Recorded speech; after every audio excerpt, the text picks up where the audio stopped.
Condo, c'est quand je parlais à une voisine qui venait d'acheter à côté de chez nous, qui était, donc j'habite dans un quartier qui était traditionnellement pas très riche, puis qui s'enrichit rapidement. Et la voisine m'a dit qu'elle avait acheté parce qu'il y a des condos qui se construisaient à côté.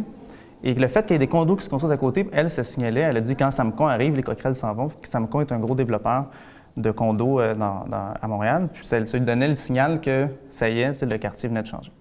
Mais pourtant, c'est contre-intuitif parce que si Samcon construit des condos à côté de chez eux, c'est supposé baisser la valeur de sa maison parce que ça augmente l'offre. Donc, il y a quelque chose, on sent qu'il y a comme une espèce il y a des contradictions vraiment riches. Puis, ouais. En fait, le condo, c'est surtout un excellent déclencheur de discussion. Je pense que dès qu'on parle de condo, les gens arrêtent plus de parler. Oui, non, puis c'est vrai. Puis pour peut-être juste faire un peu de millage sur ce que Laurent vient de dire, c'est effectivement, ça met en relief, ça fait ressortir une contradiction dans ce qu'on valorise, dans ce qu'on aime de Montréal.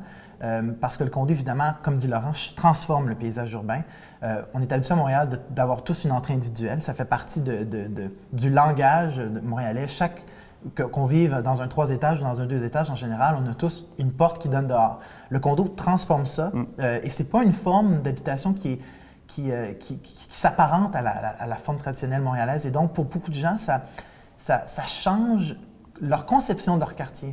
Pour eux, c'est des gens ils ont l'impression que les gens qui viennent d'habiter en condo peut-être sont refermés sur eux-mêmes, sont pas ouverts sur le quartier.